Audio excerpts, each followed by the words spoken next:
మిత్రులారా, ఈనాడు భద్రాద్రి కొత్తగూడెం జిల్లాలో doctor Manmohan Singh earth sciences university ప్రారంభోత్సవ కార్యక్రమాన్ని ఏర్పాటు చేసి నాతో పాటు కార్యక్రమానికి ముఖ్య అతిథులుగా మిత్రులు ఉప ముఖ్యమంత్రి వర్యులు బట్టి విక్రమార్క గారిని, జిల్లా ఇన్ఛార్జి మంత్రివర్యులు వాకిటి శ్రీహరి గారిని, అదేవిధంగా రెవెన్యూ శాఖ మంత్రివర్యులు మిత్రులు పొంగులేటి శ్రీనివాసరెడ్డి గారిని ఈ కార్యక్రమాన్ని పూర్తిగా బాధ్యత తీసుకొని అద్భుతంగా ఈ కార్యక్రమాన్ని ఏర్పాటు చేసిన మిత్రులు పెద్దలు సహచర మంత్రివర్గ సభ్యులు తుమ్మల నాగేశ్వరరావు గారు, అదేవిధంగా పార్లమెంట్ సభ్యులు, శాసనసభ్యులు, శాసన మండలి సభ్యులు, వివిధ కార్పొరేషన్ల చైర్మన్లు, ప్రభుత్వ అధికారులు, ప్రాణ సమానులైన ప్రజాపాలన ఇందిరమ్మ రాజ్యం తీసుకొచ్చిన వేలాది మంది మా యువ మిత్రులందరికీ కూడా మనస్ఫూర్తిగా అభినందనలు, కృతజ్ఞతలు. మిత్రులారా, ఖమ్మం జిల్లా కాంగ్రెస్ పార్టీకి కంచుకోట. ఈ ఖమ్మం జిల్లా సంపూర్ణంగా ఆశీర్వదించి అండగా నిలబడడంతో పొత్తులో భాగంగా సిపిఐ శాసనసభ్యులు కూనంనేని సాంబశివరావు గారిని ఈ ప్రాంతం నుంచి ఎన్నిక చేయడం ద్వారా ఈ జిల్లా మొత్తము ఈనాటి ప్రభుత్వానికి అండగా నిలబడి ఆశీర్వదించి ముందుకు నడిపిస్తున్న 2 సంవత్సరాలు పూర్తి చేసుకున్న సంబరాలలో భాగంగా డాక్టర్ మన్మోహన్ సింగ్ గారు ఎర్త్ యూనివర్సిటీని ఈరోజు ప్రారంభోత్సవ కార్యక్రమాన్ని ఏర్పాటు చేసుకున్నాం. ఈనాడు తెలంగాణ సమాజానికి ఒక అంశాన్ని గుర్తు చేయవలసిన బాధ్యత నా మీద ఉన్నది. ఆనాడు ఈ ప్రాంతం కొత్తగూడెం థర్మల్ పవర్ స్టేషన్ కోసము వందలాది ఎకరాల భూముల్ని ఈ ప్రాంత రైతులు ఇస్తే ఆనాడు అందులో సిబ్బందిని ఈ ప్రాంతం వాళ్ళని కాకుండా ఇతర ప్రాంతాల వారికి అవకాశం ఇస్తే మొట్టమొదటి తెలంగాణ ఉద్యమానికి పునాదులు పడ్డది పాల్వంచ ప్రాంతంలో అని చెప్పి ఈనాడు మనం గుర్తు చేసుకోవాలి. ఈరోజు తెలంగాణ రాష్ట్ర సాధనకు స్ఫూర్తినిచ్చి 60 సంవత్సరాలు తెలంగాణ ఉద్యమం నడవడానికి కారణమైన ఈ పాల్వంచ ప్రాంతం, కొత్తగూడెం ప్రాంతం ఈనాడు తెలంగాణ రాష్ట్ర సాధన 60 సంవత్సరాల కలను ఆకాంక్షని నెరవేర్చిన ఆనాటి ప్రధానమంత్రి డాక్టర్ మన్మోహన్ సింగ్ గారి పేరును ఈ పాల్వంచ ప్రాంతం, కొత్తగూడెం ప్రాంతానికి పెట్టుకోవడం అంటే 60 సంవత్సరాల తెలంగాణ ప్రజల యొక్క ఆకాంక్ష నెరవేర్చిన డాక్టర్ మన్మోహన్ సింగ్ గారి పేరును ఈ యూనివర్సిటీకి పెట్టుకోవడం ఒక గొప్ప అవకాశం. మొట్టమొదట 69లో తెలంగాణ ఉద్యమానికి పునాది రాయబడ్డది ఇక్కడనే. 2004 నుంచి 2014 వరకు సంక్షోభంలో ఉన్న కేంద్ర ప్రభుత్వాన్ని బాధ్యత చేపట్టి సంక్షోభం నుంచి సంక్షేమం వైపు, అభివృద్ధి నుంచి ఆకాశమంత ఎత్తుకు ఎదగడానికి ప్రధానమంత్రిగా డాక్టర్ మన్మోహన్ సింగ్ గారు బాధ్యత చేపట్టిండ్రు. వారు ప్రధానమంత్రిగా ఉన్నప్పుడే తెలంగాణ రాష్ట్ర ఏర్పాటు ప్రక్రియను పూర్తి చేసి ఈరోజు తెలంగాణ ప్రజల చిరకాల వాంఛను వారు నెరవేర్చారు. అందుకే డాక్టర్ మన్మోహన్ సింగ్ గారి పేరు భారతదేశంలో ఎక్కడ పెట్టక ముందే ఎర్త్ సైన్సెస్ భారతదేశంలో ఉన్న ఏకైక యూనివర్సిటీ, ఆ యూనివర్సిటీకి ఈనాడు మన్మోహన్ సింగ్ గారి పేరు మనం పెట్టుకున్నాం. యూనివర్సిటీ పనులను పూర్తి చేయడమే కాదు, తుమ్మల గారు ఒక మాట చెప్పిండ్రు, మాకు ఇరిగేషన్ ప్రాజెక్టులు పూర్తి చేయాలని.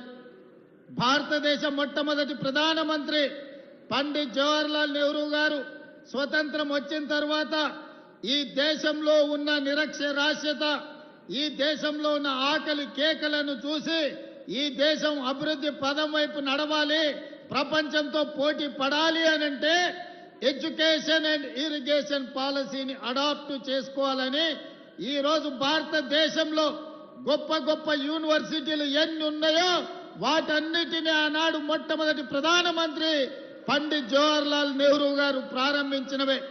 అవే కాదు, ఈ రోజు ఈ దేశంలో వ్యవసాయం అభివృద్ధి చెందడానికి ఆకలి కేకల నుంచి ఈనాడు ప్రతి వాడికి అన్నం అందించే స్థాయికి దేశంలోనే అత్యధికంగా ఆహార ఉత్పత్తి ధాన్యాలను ఈ రోజు మనం అందిస్తున్నామంటే బాక్రానంగల్ నుంచి నాగార్జున సాగర్ వరకు, శ్రీశైలం నుంచి శ్రీరామ్ సాగర్ వరకు ఇరిగేషన్ ప్రాజెక్టులను ఆనాటి ప్రధానమంత్రి పండిత్ జవహర్లాల్ నెహ్రూ గారే మనకు ఆనాడు ప్రసాదించారు. ఈ రోజు మనం చూస్తున్న నాగార్జున సాగర్, ఈ రోజు మనం చూస్తున్న శ్రీశైలం, ఈ రోజు మనం చూస్తున్న ఎస్ఆర్ఎస్పి మొట్టమొదటి ప్రధానమంత్రి పండిత్ జవహర్లాల్ నెహ్రూ గారు ప్రారంభించినవే. కాబట్టి మిత్రులారా, వారి స్ఫూర్తితోని ఎడ్యుకేషన్ అండ్ ఇరిగేషనే తెలంగాణ రాష్ట్రాన్ని ప్రపంచ చిత్రపటం మీద ఉన్నత స్థానంలో నిలబెడుతుందని ఈనాడు మా ప్రభుత్వం సంపూర్ణంగా విశ్వసిస్తుంది.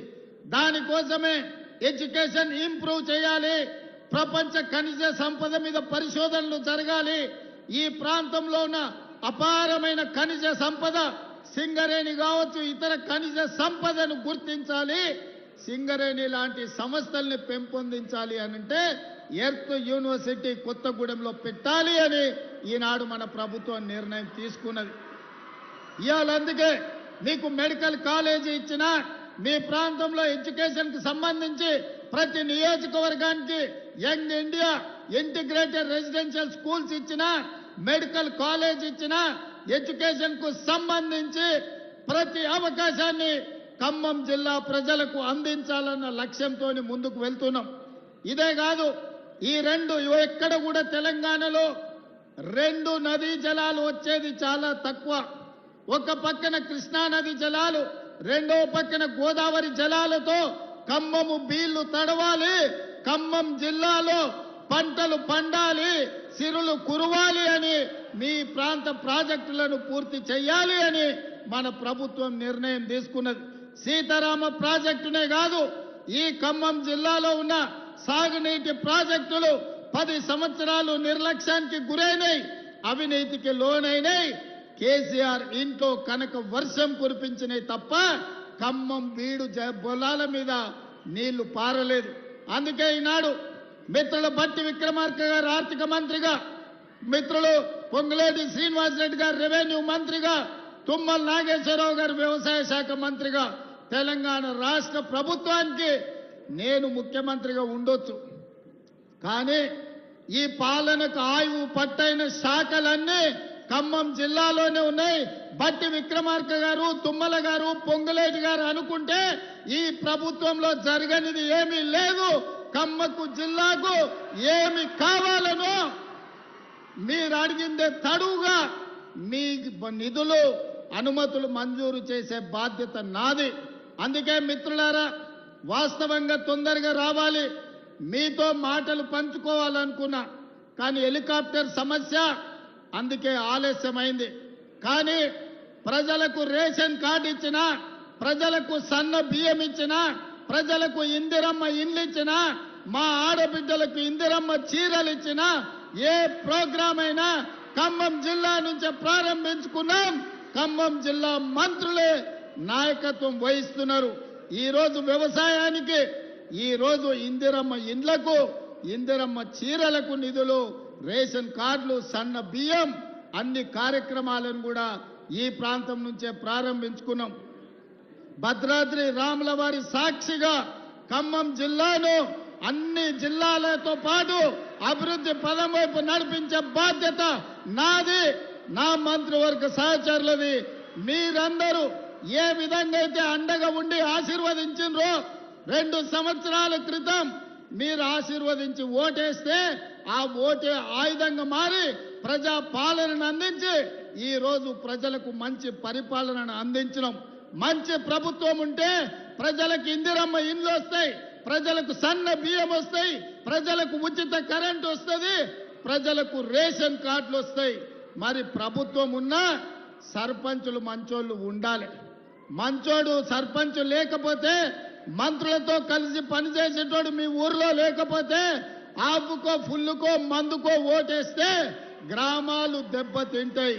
అందుకే ఇక్కడికొచ్చిన మిత్రులకు రాజకీయ కక్షలు మానండి, 10 సంవత్సరాలు అండగా నిలబడండి. తెలంగాణ రాష్ట్రాన్ని దేశంలోనే నెంబర్ 1 స్థానంలో నిలబెడదాం. రాబోయే సర్పంచ్ ఎన్నికల్లో తుమ్మల గారితో, భట్టి గారితో, పొంగులేటి గారితో కలిసి రాష్ట్రాన్ని అభివృద్ధి చేసి గ్రామాలను అభివృద్ధి పదం వైపు నడిపించే వాళ్లను సర్పంచులుగా ఎన్నుకోవాల్సిందిగా మళ్ళీ వస్తా. పూర్తి స్థాయిలో చర్చించుకుందాం. మిమ్మల్ని అందరినీ కలుస్తా. సమయాభావం వల్ల మా వాళ్ళు చిట్టీలు ఇస్తున్నారు. హెలికాప్టర్ అర్జెంటుగా ఎగరాలి, ఢిల్లీకి వెళ్ళాలి.